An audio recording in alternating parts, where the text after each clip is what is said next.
ஆயத்தம் பண்ண வேண்டும். What is coming ahead? எது நம்ம எதிர்நோக்கி வரப்போகிறது?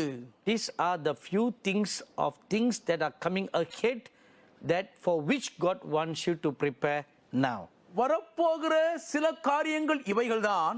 அதற்கு நாம் இப்பொழுது நம்மை ஆயத்தப்படுத்திக் கொள்ள வேண்டும் என்று தேவன் விரும்பி ஆலோசனை கொடுத்திருக்கிறார். What are they? அவைகள் எவைகள்? Number 1. முதலாவதாக, dangerous and perilous times of tribulation are coming soon. மகா ஆபத்தான கொடிதான உபத்திரவ காலங்கள் அதி சீக்கிரத்தில் வரப்போகின்றன. Therefore the Lord says, ஆகவேதான் கர்த்தர் சொல்லுகிறார், my people should be prepared for that. என் ஜனங்கள் அதற்காக ஆயத்தமாய் இருக்க வேண்டும். Dangerous and perilous times of tribulation are coming soon. மகா கொடிய உபத்திரவங்களான ஆபத்து காலங்கள் அதி சீக்கிரத்தில் வரப்போகின்றன. In 2 Timothy chapter 3 verse 1 says, 2 தீமோத்தேயு 3ஆம் அதிகாரத்தின் முதல் வசனம் சொல்லுகிறது, perilous times are coming. கொடிய காலங்கள் வருகின்றன. If during the days of the apostle Paul perilous days are coming, அப்போஸ்தலனாகிய பவுலடியார் வாழ்ந்த நாட்களிலேயே கொடிய காலங்கள் வரும் என்று இருந்திருக்குமானால், how much more now? இப்பொழுது எவ்வளவுக்கு அதிகமாக இருக்கும்? That word was written in the first century. இந்த திருவார்த்தை முதல் நூற்றாண்டில் எழுதப்பட்டது. That means 2000 years ago. அப்படி என்றால் 2000 ஆண்டுகளுக்கு முன்பு எழுதப்பட்டவைகள். If 2000 years ago perilous days are coming, 2000 ஆண்டுகளுக்கு முன்பே கொடிய காலங்கள் வருகிறதா இருந்திருக்குமானால், what about now? இன்றைக்கு இருக்கிற நிலையை குறித்து என்ன? Perilous days are at your doorstep. கொடிய காலங்கள் உங்கள் வாசற்படியில் தட்டி நிற்கின்றன. Therefore prepare. ஆகையால் ஆயத்தப்படுங்கள். Prepare for the perilous and dangerous times that are coming. வரப்போகிற கொடிதான உபத்திரவங்கள் நிறைந்த ஆபத்து காலத்துக்கு உங்களை ஆயத்தமாக்கிக் கொள்ளுங்கள். Since perilous days are coming, கொடிய காலங்கள் வரப்போகிறபடியினால் prepare your faith. உங்கள் விசுவாசத்தை வளமாக்கி ஆயத்தப்படுத்துங்கள். If you read Matthew chapter 24, மத்தேயு 24ஆம் அதிகாரத்தை படிப்பீர்களானால், Lord Jesus said, கர்த்தராகிய இயேசு சொன்னார், when you see Jerusalem surrounded all around, எருசலேம் சேனைகளால் சூழப்பட்டிருப்பதை நீங்கள் காணும்போது, flee. ஓடி போங்கள். You must have strength to flee. ஓடி போவதற்கு உங்களுக்கு பலன் இருக்க வேண்டும் அல்லவா? Run up to the mountain. மலைகளுக்கு ஓடி போங்கள். All that requires physical strength. இதெல்லாவற்றையும் செய்ய சரீர பிரகாரமான மாம்ச பலன் வேண்டும். Do not take all this lightly. இதையெல்லாம் நீங்கள் லேசாய் எடுத்துக்கொள்ளவே கூடாதுங்க. Do not listen to any false teachers or false prophets or false pastors who say such things will never take place. இதெல்லாம் ஒரு நாளும் நடக்கவே நடக்காது என்று உங்களுக்கு சொல்லக்கூடிய எந்த கள்ள போதகர்கள், கள்ள வேலையாட்கள், கள்ள உபதேசி தீர்க்கதரிசி வார்த்தைகளை தயவு செய்து கேட்காதீர்கள். The Lord Jesus told his disciples. கர்த்தராகிய இயேசு தம்முடைய சீஷர்களுக்கு சொன்னார். Even the apostle Paul said this. அப்போஸ்தலனாகிய பவுலடியாரும் இதை வலியுறுத்தி சொல்லி இருக்கிறார். And even the prophet Moses said this. மோசே தீர்க்கதரிசியே இதை சொல்லி இருக்கிறாரே. After I'm gone, நான் உங்களை விட்டு போன பின்னர் false teachers will come. கள்ள போதகர்கள் வருவார்கள். False wolves will come. கள்ள ஓநாய்கள் உள்ளே வரும். And scatter you. உங்களை சிதறடிக்கும். And bring divisive teachings into your midst. வஞ்சகமான போதனைகளை உங்கள் மத்தியிலே வீசும். The prophet Moses said, மோசே தீர்க்கதரிசி சொன்னார், looking at the children of Israel, he said, இஸ்ரவேல் புத்திரரை பார்த்தவர் இப்படி கூறினார், when I'm dead and gone, நான் மரணமடைந்த பின்னர்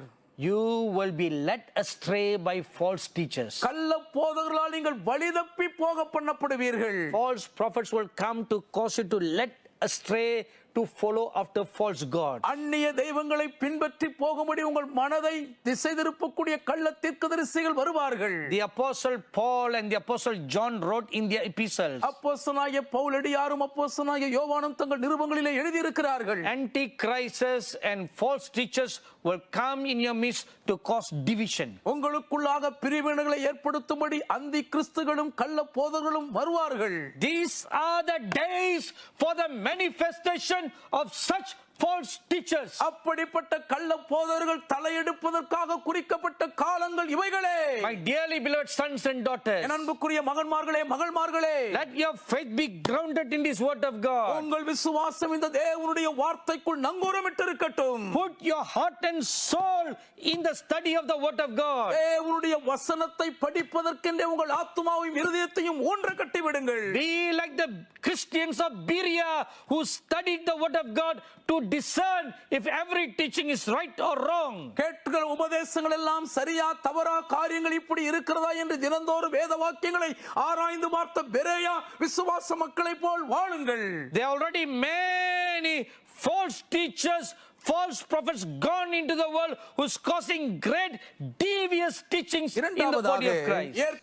The people of God must prepare to flee from the days of wrath that are coming. வரப்போகிற கோபாக்கினையின் நாளுக்கு தப்பி விலகி ஓடத்தக்கதாக தேவ ஜனங்கள் ஆயத்தப்பட்டிருக்க வேண்டும். The wrath of God is going to manifest. தேவனுடைய கோபாக்கினை வெளிப்பட போகிறது. If you read Revelation chapter 15, வெளிப்படுத்தல் 15ஆம் அதிகாரத்தை படிப்பீர்களானால், the apostle John saw 7 special mighty angels in heaven. பரலோகத்தில் இருக்கக்கூடிய விசேஷித்த மகா பலமிக்க 7 தூதர்களை அப்போஸ்தலனாகிய யோவான் பார்க்கிறார். And they are given bowls. அவர்கள் கரங்களில் கலசங்கள் கொடுக்கப்படுகின்றன. And the bowls bear the wrath of God. அந்த கலசங்கள் தேவனுடைய கோபாக்கினையை உள்ளடக்கி இருக்கின்றன. And if you read from Revelation chapter 16 onwards, வெளிப்படுத்தல் 16ஆம் அதிகாரத்திலிருந்து நீங்கள் படிப்பீர்களானால், each one of the 7 angels goes into 7 different directions. 7 தூதர்களில் ஒவ்வொருவரும் 7 வெவ்வேறு திசைகளை நோக்கி போகிறதை பார்க்கலாம். And they'll pour out those wrath of God upon the earth. அவர்கள் அந்த தேவனுடைய கோபாக்கினையை பூமியின் மேல் ஊற்றுகிறார்கள். Great atrocious times of tribulation comes upon the whole world. உடனே உலகம் முழுவதும் நினைத்து பார்க்க முடியாத மகா கொடூர வேதனையின் கொடிய உபத்திரவங்கள் வருகின்றன. Luke chapter 3 verse 7 says, லூக்கா 3:7 சொல்கிறது, flee from the wrath to come. வரப்போகிற கோபாக்கினைக்கு தப்பி ஓடுங்கள். How to flee from the wrath to come? வரப்போகிற கோபாக்கினைக்கு எப்படி தப்பி ஓட முடியும்? Or how to prepare to flee? அல்லது தப்பி ஓடுவதற்கு ஏற்றபடி எப்படி நம்மை ஆயத்தமாக்க முடியும்? Luke chapter 3 verse 8 tells us, லூக்கா 3:8 வசனம் சொல்கிறது, bear fruits worthy of repentance. மனம் திரும்புதலுக்கு ஏற்ற கனிகளை கொடுங்கள்.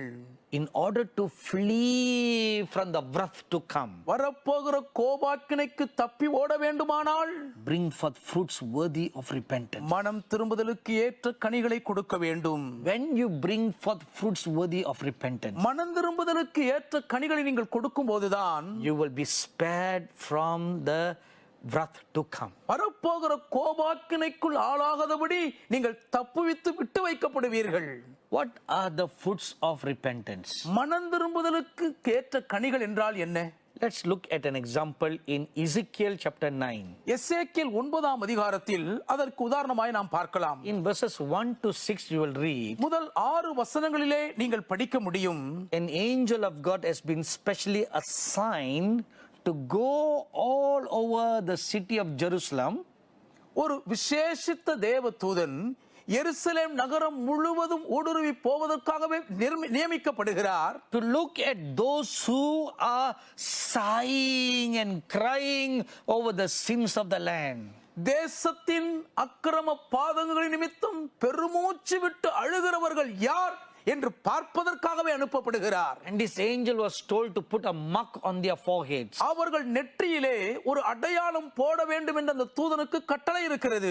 Now look at what God tells this angel. இந்த தூதனிடம் தேவன் என்ன சொல்லுகிறார் பாருங்கள். Look at those who are crying over the sins of the nation. தேசத்தின் பாவங்களின் நிமித்தம் பெருமூச்சு விட்டு அழுகிறவர்களை பார். Who will cry over the sins?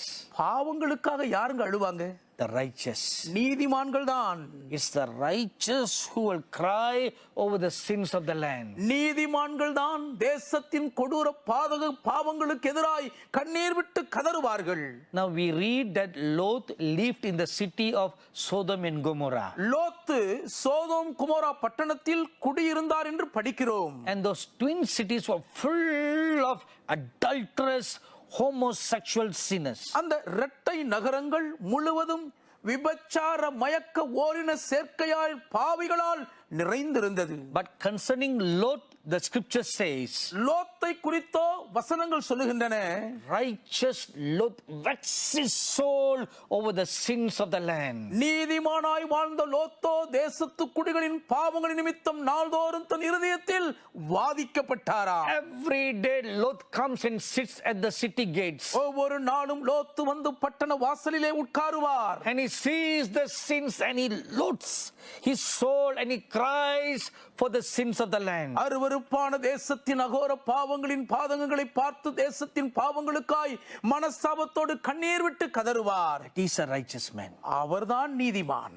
A true prophet of God not only gives forth a word of destruction or judgment, ஒரு மெய்யான தேவனுடைய தீர்க்கதரிசி அழிவுக்கு ஏதுவாய் வெளிப்படுகிற தேவனுடைய தீர்க்கதரிசன வார்த்தையை உரைக்கிறவர் மட்டுமல்ல, but he cries for the nation. ஆனால் தேசத்துக்காய் கண்ணீர் விட்டு கதறி அழுவார். He cries for the word that he gives. தான் வெளிப்படுத்துகிற நியாயத்தீர்ப்பின் வார்த்தைகளின் நிமித்தம் கண்ணீர் விட்டு அழுவார். What is the mark of a righteous transformed person? மறுரூபமாக்கப்பட்ட ஒரு நீதிமானுக்கான அடையாள குறியீடு என்ன? They cry for the sins of the land. தேசத்தின் பாவங்களுக்காய் அவர்கள் பரிதபித்து அழுவார்கள். They do not have an indifferent I don't care attitude. இதை குறித்து எனக்கு என்ன கவலை என்று அவர்கள் வேறு விதமாய் நடக்கும் மனப்பான்மை இல்லாதவர்கள். They do not just see and walk away. பார்த்துவிட்டு காணாதவர்கள் போல அவர்கள் நடந்து போக மாட்டார்கள். Very sadly many do like that today. ஆனால் இன்றைக்கு அநேகர் அப்படி செய்கிறார் என்பது வருந்தத்தக்க வேதனைதான். But the true righteous cry. உண்மையான நீதிமான்களோ கண்ணீர் விட்டு கதறுவார்கள். It is such that are singled out and mocked by this angel. அப்படிப்பட்டவர்களே தனித்தன்மை வாய்ந்தவர்களாய் இந்த தேவ தூதர்களால் அடையாளமிடப்படுகிறவர்கள். Is such that bring forth fruits worthy of repentance. இப்படிப்பட்டவர்கள் தான் மனம் திரும்புதலுக்கு ஏற்ற கனிகளை கொடுக்கிறவர்கள். My dearly beloved brothers and sisters, sons and daughters, எனக்கு மிகவும் பிரியமான என் அன்பு மகன்மார்களே, மகள்மார்களே, சகோதர சகோதரிகளே, prepare to flee from the wrath to come. வரப்போகிற கோபாக்கினைக்கு தப்பி ஓடத்தக்கதாய் ஆயத்தமாகுங்கள். Bible tells us ஏது நமக்கு சொல்லுகிறதே, in Psalms 27 verse 5, 27ஆம் சங்கீதத்தின் 5ஆம் வசனத்தில், the righteous shall be hidden in the times and days of wrath. Reason why you must prepare yourself. ஏன் நீங்கள் உங்களை ஆயத்தமாக்கிக் கொள்ள வேண்டும் என்பதற்கான மூன்றாவது காரணம், prepare yourselves to meet God. தேவனை சந்திக்கும்படி உங்களை ஆயத்தமாக்கிக் கொள்ளுங்கள். How? எப்படி? Let me give you one example. ஒரு உதாரணத்தை கொடுக்கிறேன். In Luke chapter 12 verses 16 to 21, லூக்கா 12ஆம் அதிகாரம் 16 முதல் 21ஆம் வசனம் வரை, the Lord Jesus told a parable concerning a very rich man who cared for nothing. எதை குறித்தும் கவலைப்படாமல் வாழ்ந்த ஒரு மிகப்பெரிய ஐஸ்வர்யவானை குறித்து கர்த்தராகிய இயேசு உவமை சொல்லுகிறார். He had lots of riches. ஏராளமான ஐஸ்வர்யங்கள் குவிந்திருக்கின்றன. His business was so doing well. அவனுடைய தொழில் அமோகமாய் வளம் கொழித்து செழித்திருக்கிறது. Even the roof was not enough to contain his riches. அவன் கட்டி வைத்த பெரிய களஞ்சியங்கள் கூட அவன் ஐஸ்வர்யத்தை சேர்த்து வைக்க போதுமானதாக இல்லை. So he said to himself, ஆகவே தனக்குத்தானே சொல்லிக் கொள்கிறார், let me expand my business. நான் என் தொழில் வியாபாரத்தின் எல்லைகளை விரிவாக்கட்டும். Let me buy more factories. இன்னும் அதிகமான தொழிற்சாலைகளை வாங்கி குவிக்கிறேன். Let me build more storages. இன்னும் அளவுக்கு அதிகமான களஞ்சியங்களை, கிடங்குகளை நான் கட்டப் போகிறேன். And he said to himself one night, ஒரு நாள் இரவில் தனக்குத்தானே சொல்லிக் கொள்கிறான், after a great dinner before he went to bed, நன்றாய் சம்பிரமமாய் சாப்பிட்டு இரவு படுக்க செல்லும் முன்பு, oh my soul, என் ஆத்துமாவே, for 3-4 generations I have so much of riches. 3-4 தலைமுறைக்கு வேண்டிய அளவுக்கு தாராளமாய் நிறைவாய் ஐஸ்வரியங்களை சேர்த்து விட்டேன். I don't need to work anymore. இதுக்கு மேல நான் வேலை செய்து உழைக்க வேண்டிய அவசியமே இல்லை. And he slept. படுத்துறங்கினான். That night God spoke to him. அந்த இரவில் தேவன் அவனோடு கூட பேசினார். Oh, you great fool! ஓ பெரிய மதிகேடனே, Tonight you will die. இறுதியாக For what must you prepare? எதற்காக நீங்கள் ஆயத்தமாக வேண்டும்? Prepare to see the glory of God and participate in it. தேவனுடைய மகிமையை காணவும் அதிலே பங்கேற்கவும் உங்களை ஆயத்தப்படுத்திக் கொள்ள வேண்டும். Exodus chapter 19 verse 9 and 10. யாத்ராகமம் 19:9-10 வசனங்கள். The Lord God told the prophet Moses. தேவனாகிய கர்த்தர் மோசே தீர்க்கதரிசியிடம் சொன்னார். Prepare the people to see my glory and hear my voice. என்னுடைய மகிமையை காணவும் என் சத்தத்தை கேட்கவும் தக்கதாக ஜனங்களை ஆயத்தப்படுத்தும் என்றார். For 3 days they fasted and they prayed. 3 நாட்கள் அளவும் அவர்கள் உபவாசம் பண்ணி ஜெபம் பண்ணினார்கள். They abstained from sexual relationships. அவர்கள் பால் உறவுக்கு விலகி இருந்தார்கள். And they washed all their clothes. எல்லா வஸ்திரங்களையும் தோய்த்து சுத்தம் பண்ணினார்கள். 3 days of preparation. 3 நாட்கள் அளவுக்கு ஆயத்தம். In the same manner, அதே விதமாகத்தான் prepare yourselves உங்களை ஆயத்தப்படுத்திக் கொள்ளுங்கள். to see the glory of God that is coming. வரப்போகிற தேவனுடைய மகிமையை காண்பதற்காக, Not only to see, பார்ப்பதற்கு மாத்திரமல்ல, but also to participate in it. அந்த மகிமைக்குள்ளே பங்கு பெறவும் வேண்டும். The Holy Bible tells us பரிசுத்த வேத வாக்கியம் சொல்லுகிறது in Haggai chapter 2 verse 8 and 9 ஆகாய் 2ஆம் அதிகாரத்தின் 8-9 வசனங்களில் that in the last days God will pour out his glory in a great manner. கடைசி நாட்களில் தேவன் பெரிதான அளவில் தம்முடைய மகிமையை ஊற்றுவார். The glory will be so great அந்த மகிமை எவ்வளவு பெரிதா இருக்கும் என்றால் that none of the glory in the past can compare to it. கடந்த காலத்தில் வெளிப்பட்ட எந்த மகிமையையும் இந்த மகிமையோடு ஒப்பிடவே முடியாத அளவுக்கு உயர்ந்திருக்குமா? Why is it so? ஏன் இது இப்படி? Because Isaiah chapter 30 verse 26 says ஏன் ஏசாயா 30:26 சொல்லுகிறது, the glory of the last days will be 7 times greater than all the past glories. கடைசி நாட்களில் வெளிப்பட போகிற மகிமை அதற்கு முன்பு கடந்த காலத்தில் வெளிப்பட்ட எல்லா மகிமையை பார்க்கிலும் 7 மடங்கு பெரிதா இருக்குமாம். About 15-20 years ago I was praying like this. 15-20 ஆண்டுகளுக்கு முன்பு நான் இப்படியாக ஜெபித்துக் கொண்டிருந்தேன். Lord, fill me with 2 times glory like how you fill the prophet Elisha. கர்த்தாவே, எலிசா தீர்க்கதரிசி நீர் ஆசீர்வதித்தது போல என்னையும் 2 மடங்கு மகிமையினால் நிரப்பும் என்று வேண்டிக் கொண்டிருந்தேன். You know the prophet Elisha prayed like that. Elisha தீர்க்கதரிசி அப்படி ஜெபம் பண்ணாருன்னு உங்களுக்கு தெரியும் அல்லவா? Before the prophet Elijah was taken up into heaven, எலியா தீர்க்கதரிசி பரலோகத்துக்குள்ளாக எடுத்துக் கொள்ளப்படுவதற்கு முன்பு he asked Elisha, what does he want? எலிசாவை பார்த்து உனக்கு என்ன வேண்டும் என்று அவர் கேட்டார். Because Elisha had faithfully served Elijah for 7 long years. 7 நீண்ட ஆண்டுகளுக்கு எலிசா எலியாவுக்கு உண்மையாய் ஊழியம் செய்ததினால் கேட்டார். 7 to 10 years he was a faithful servant to Elijah. 7 முதல் 10 ஆண்டுகள் வரை எலிசா எலியாவுக்கு உண்மையுள்ள ஊழியக்காரனாக பணிவிடை செய்தார்.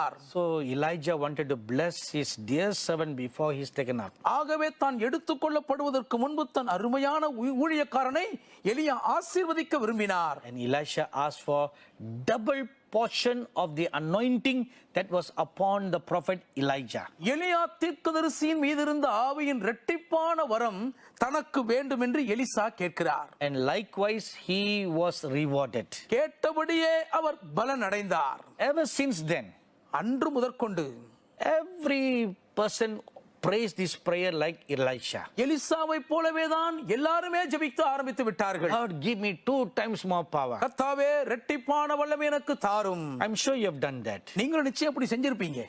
I did that. நானும் அப்படிதான் செஞ்சேன். So as I was praying, நான் ஜெபித்துக் கொண்டிருக்கும் போதே one day the Lord interrupted my prayer. ஒரு நாள் கர்த்தர் என் ஜெபத்திலே இடைமறித்து குறுக்கிட்டார். And he said, சொன்னார், why are you praying this unscriptural prayer? ஏம்பா வேதத்துக்கே ஒத்தாராத இந்த ஒரு ஜெபத்தை ஏன் நீ ஜெபிக்கிறாய்? I said, Lord, what do you mean unscriptural prayer? ஆண்டவரே வேதத்துக்கு முரணானன்னு என்ன சொல்றீங்கன்னு கேட்டேன். I turned my Bible to 2 Kings chapter 2. என் வேதத்தை 2 ராஜாக்கள் 2ஆம் அதிகாரத்திற்கு திருப்பினேன். I said, look at this incident, Lord. இந்த சம்பவத்தை பாருங்கப்பா, வேதத்தை தானே இருக்கு. Elisha prayed for 2 times anointing that was upon the prophet Elijah. எலியா தீர்க்கதரிசியின் மீது இருந்த அபிஷேகம் இரட்டிப்பான வரமாய் தனக்கு கிடைக்க வேண்டும் என்று எலிசா ஜெபம் பண்ணினாரே. So the Lord said, கர்த்தர் சொன்னார், I can see that incident there. அங்க அந்த சம்பவம் இருக்கிறது எனக்கு தெரியுதுப்பா, நான் பார்க்கிறேன். But why are you praying an unscriptural prayer? ஆனால் வேதத்துக்கு முரணாக நீர் ஏன் இந்த ஒரு ஜெபத்தை ஏறெடுக்கிறீர்? I said, Lord, what do you mean?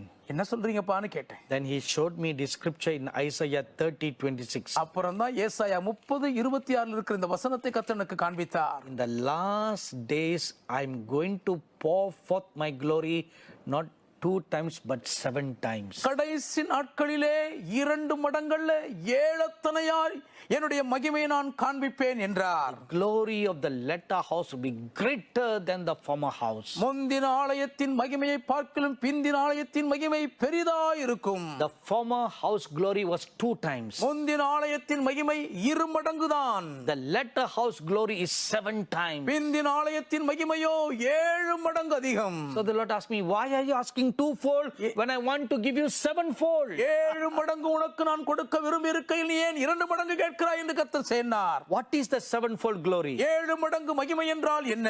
Number 1, முதலாவதாக the 7 spirits of God. அது தேவனுடைய 7 ஆவிகளாகும். Isaiah chapter 11 verse 2. ஏசாயா 11ஆம் அதிகாரத்தின் 2ஆம் வசனம். Revelation chapter 1 verse 4. வெளிப்படுத்தல் 1:4. And chapter 4 verse 5. 4ஆம் அதிகாரத்தின் 5ஆம் வசனமும். The 7 spirits of God are the 7 power manifestations of the Holy Spirit. தேவனுடைய